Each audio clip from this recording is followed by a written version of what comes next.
High guys, welcome back to ম্যানাদার blog. আমার অন্য একটা ব্লগে তোমাদের সবাইকে স্বাগত।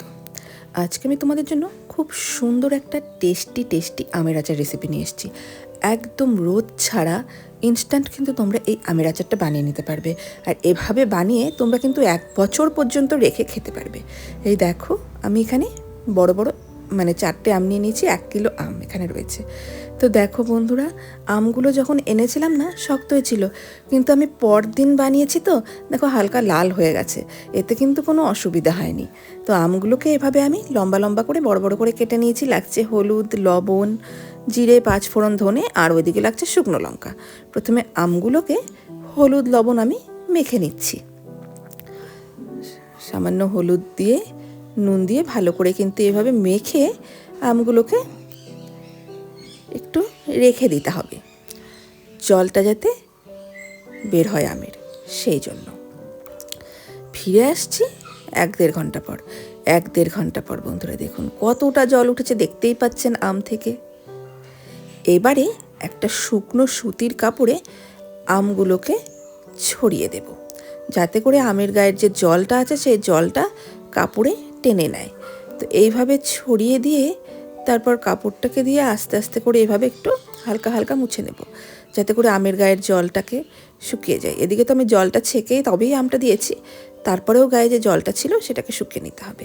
এবারে জিরে, মৌরি, ধনে, 5 ফোড়ন, শুকনো লঙ্কাটা ভেজে ভালো করে শুকনো মশলাটাকে আমাদের বানিয়ে নিতে হবে।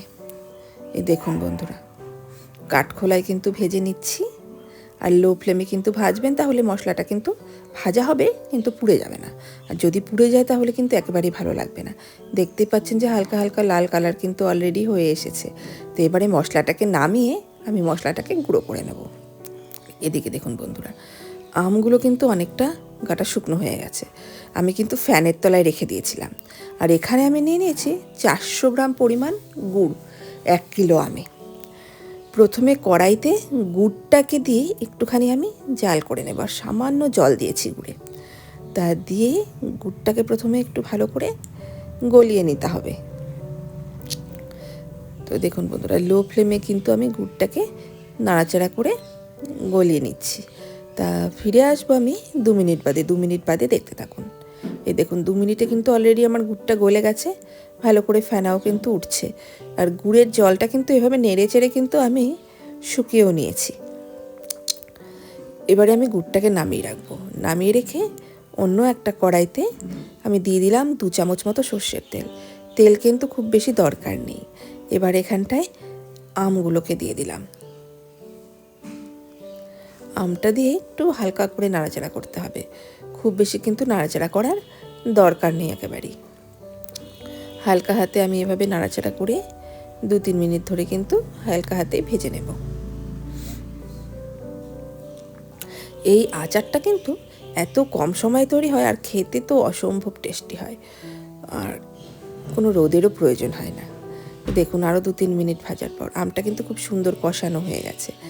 এইবার এখানটায় দিয়ে দিলাম জাল করে রাখা গুড়টা। এবারে গুড়টা দিয়ে একটু হালকাভাবে নাড়াচাড়া করতে হবে। এই দেখুন বন্ধুরা, গুড় দিয়ে কিন্তু খুব সুন্দর করে একটু নাড়াচাড়া করে নিচ্ছি।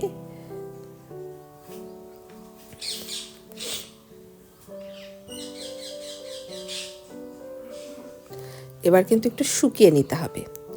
একটু শুকিয়ে যদি এরকমভাবে রেখে দেন তাহলে কিন্তু নষ্ট হয়ে যাওয়ার চান্স থাকবে। তো সেই জন্য একেবারে লো ফ্লেমে কিন্তু এবার আম দিয়ে গুড়টা দিয়ে একটু ভালো করে শুকিয়ে নিতে হবে, যাতে করে গুড়টা আমের মধ্যে ঢুকে যায়, খেতে ভালো লাগে। তো আরও 5 মিনিট পরে আমি ফিরে এলাম বন্ধুরা। এবারে এখানে আমি যে ভেজে রাখা মশলাটা করেছিলাম সেই মশলাটা অ্যাড করে দিলাম। তা মশলা অ্যাড করে দিয়ে নেড়ে চেড়ে নিচ্ছি বন্ধুরা। দেখুন বন্ধুরা, দেখতেই পাচ্ছেন যে অনেকটা কিন্তু টেনে নিয়েছে, অনেকটা কিন্তু গুড় শুকিয়ে গেছে। এই সময় এখানটায় আমাকে কি দিতে হবে বলুন তো? প্রিজারভেটিভ হিসেবে 3 চামচ কিন্তু ভিনিগার আমি ইউজ করলাম। ভিনিগারটা কিন্তু দিতে হবে। ভিনিগারটা দিলে আপনি কিন্তু 1 বছর পর্যন্ত এটাকে রেখে খেতে পারবেন। তো দেখুন বন্ধুরা, আমাদের আচার কিন্তু একদম রেডি কিন্তু অলরেডি হয়ে গেছে। তা দেখতে থাকুন। আমি কিন্তু গ্যাসের ফ্লেম কিন্তু অলরেডি বন্ধ করে দিয়েছি। এবার শুধু ঠান্ডা হলে সার্ভ করা ভালো। দেখুন বন্ধুরা, আমি সার্ভও করে নিয়েছি। দেখতে পাচ্ছেন তো কি দুর্দান্ত লাগছে। দেখতে যেমনি লাগছে না বন্ধুরা, খেতে তো অসাধারণ হয়েছে। তো আমি সবাইকে রিকোয়েস্ট করবো বন্ধুরা, এই কাঁচা আম থাকতে থাকতে একবার এই টেস্টি মুখরোচক আচারটা বানিয়ে দেখুন এবং খেয়ে আমাকে অবশ্যই কমেন্টে জানাবেন যে আপনাদের কেমন লাগলো। আমি গ্যারান্টি দিয়ে বলতে পারি ছোটোর থেকে বড় প্রত্যেকেরই ভালো লাগবে। তো কেমন লাগলো আমাকে অবশ্যই কমেন্টে জানাবেন। আরও বেশি করে আমার চ্যানেলের লিঙ্কটাকে বন্ধুবান্ধব আত্মীয়স্বজন সবার কাছে শেয়ার করে দেবেন, সাবস্ক্রাইব করবেন, কমেন্ট করবেন, আর আশা করছি আমাকে আরও অনেক দূর এগিয়ে যেতে আপনারা সাহায্য করবেন। সবাইকে আমার চ্যানেলের পক্ষ থেকে অসংখ্য ধন্যবাদ।